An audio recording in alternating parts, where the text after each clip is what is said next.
when students are kind of designing their research and planning the projects, I find often that they have a nice plan that all seems fine, but then when it gets kind of halfway through the project, they seem to run out of time for some key interviews.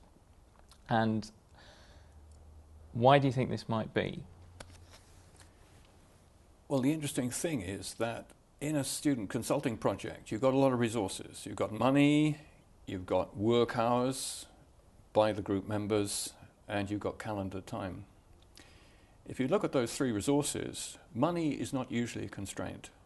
Groups almost never overspend their budgets accidentally, and if there's a payback, clients are very receptive to saying, okay, I'll pay for 2 more nights in Shanghai if it's another 10 interviews or another 3 interviews. So clients usually don't make budget a constraint, or groups. Likewise, the student group is not constrained in terms of person weeks. Group of 5 for 10 weeks, that's 50 weeks. That's more than a year of a salaried employee's time. So the student group isn't short of human grunt. What is short is calendar time. The passage of the calendar is the one irreplaceable resource. And time again, students do not early enough apply for visas, do not early enough begin to telephone, and discover that only one person in 20 will even speak to them. It may take 3 days to get through to a human being. When you get through to a person, 10% only are willing to speak to you. When you get through to a person who's willing to speak to you and willing to have an interview with you afterwards, it's still 3 weeks to arrange that interview. And by the way, the Chinese New Year is in between, so you can't in fact have the interview when you want it. All of this is burning calendar time. And I know, Mike, that you've got some pretty good insights and tips into how to manage that calendar time resource. To be honest, I think it is difficult, and a lot of what you've said is what people need to be aware of, that it just does take 3 weeks to get a face-to-face interview. For that matter, if you want to have a questionnaire approved by your supervisor, it may well go through 2 or 3 iterations. You can't assume that your supervisor will respond within 24 hours, so you might need to factor in a week just to get a questionnaire approved. And then it may have to go to the client for approval as well. So I guess for me, the main advice is to work back from milestones, to work out what you need to have in place at a certain date, and then subtract 3 weeks, and then subtract another week, and then, good grief, that's now. Often the case when you do that exercise, particularly arranged around your field work, you will, early in the project, you will notice that everything needs doing right now on the practical front. So don't spend too much time up front getting your project scope perfect, or even your project plan document perfect. Just get on with the practical logistical stuff around arranging fieldwork interviews, which may be around visas, but will certainly be around making contacts. Something that can be helpful early on is actually speaking to people. There is a student temptation. I think we all have a temptation once to want to understand everything first before we then venture out asking questions of people. But there isn't really time for that. We need to pick up the phone and try and get the initial interviews arranged right at the start, and use them as a sort of first stage to calibrate, to inform the next stage of fieldwork.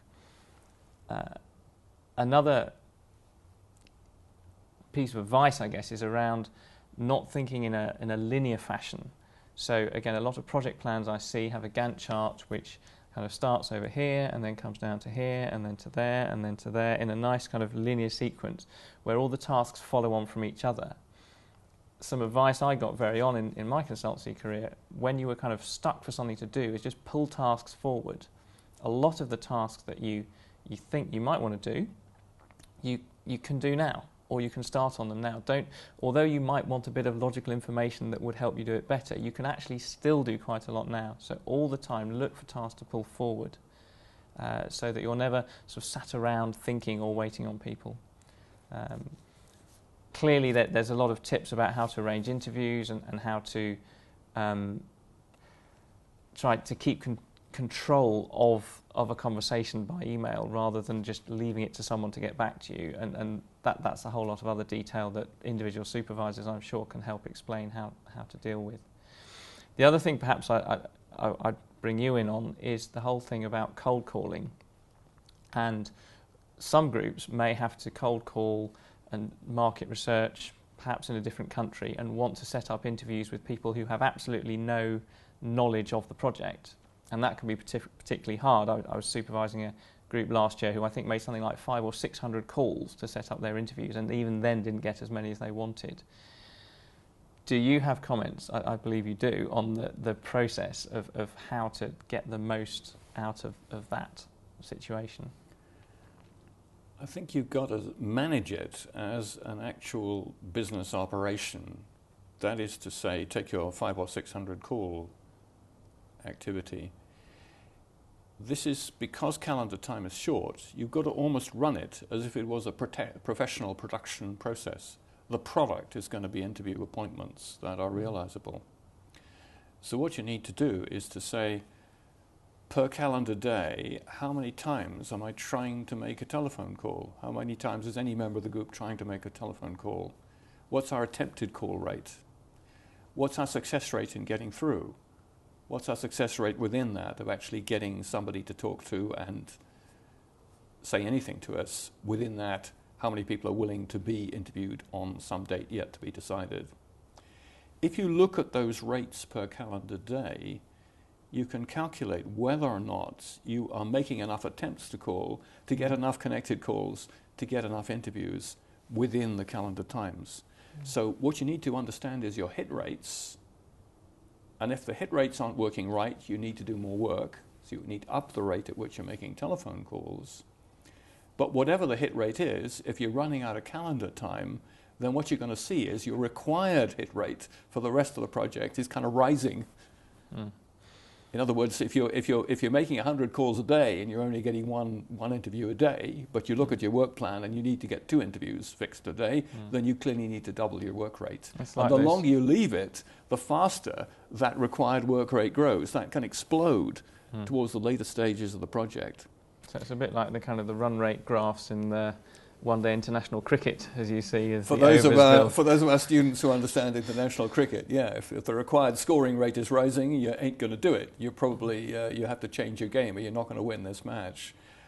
More concretely, you need to actually look at the rate of success. We had one big failure in a project for a major global company a few years ago. And this happened when I was absent from MBS, and I came back 5 weeks into the project, and I got some very unhappy messages from the client, who was a senior manager and, as it happened, an alumnus of the university. And by sheer instinct, I knew that something was pretty serious, and I began to suspect, even within hours, that maybe this project should have been cancelled. That's a long story, and it probably should have been.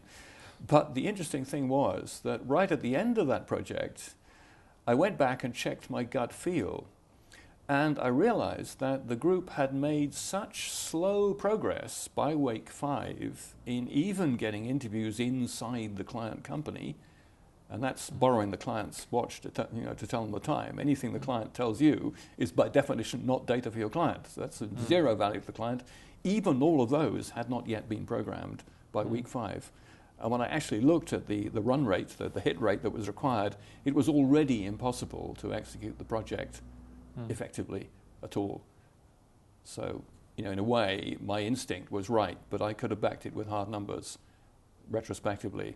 And I think this is one area we want to encourage teams, student work groups, and indeed MBS to invest more effort in really learning how to manage calendar time and really looking forward to say, is the required work rate and achievement rate growing explosively? If so, we're out of control and we're not going to deliver the project as it was first conceived.